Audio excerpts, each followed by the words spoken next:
हर हर महादेव, राधे राधे। आज मैं एक सी चर्चा भजन लेके आई हूँ। अच्छा लगेगा तो प्यार दुलार बरसाना, कमेंट बॉक्स में बताना आप लोग को कैसा लगा शिव चर्चा भजन।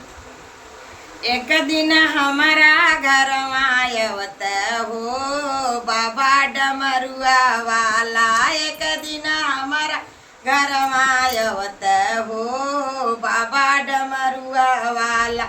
ओ एक दिन हमारा घर आयवत हो बाबा डमरुआ वाला। एक दिन हमारा घर आवत हो बाबा डमरुआ वाला। काशी बनारस से जाला बारी लावाली। काशी बनारस से जाला बारी लावाली। ओ राउर चारा ना धोवती हो बाबा डमरुआ वाला। राउर चारा ना धोवती हो बाबा डमरुआ वाला। एक दिन हमारा घर मायावती हो बाबा डमरुआ वाला। एक दिन हमारा घर मायावती हो बाबा डमरुआ वाला। जंगल में जाई जाई भांगा तोड़ी लाई। जंगल में जाई जाई भांगा तोड़ी लाई। ओ भंगिया पीसी पीसी पिलाई हो बाबा डमरुआ वाला। भंगिया पीसी पीसी पियाई हो बाबा डमरुआ वाला। एक दिन हमारा घर आयवत हो बाबा डमरुआ वाला।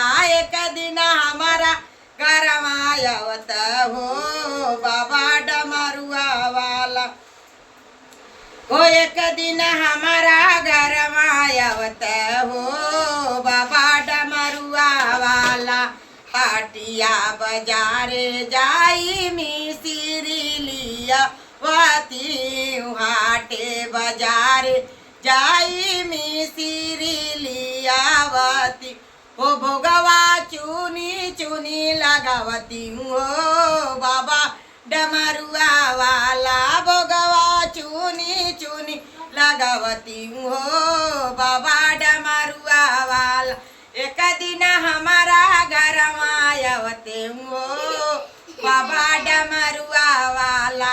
एक दिन हमारा घर आयवते हो बाबा डमरुआ वाला। शिशियन के जाई जाई घरे घरे बोला वाती। शिशियन के जाई जाई घरे घरे बोलावती। एक दिन घर ही चर्चा करवती हो बाबा डमरुआ वाला। एक दिन घर ही चर्चा करवती हो बाबा डमरुआ वाला। एक दिन हमारे घर आयवते हो बाबा डमरुआ वाला। एक दिन हमारा घर आवते हो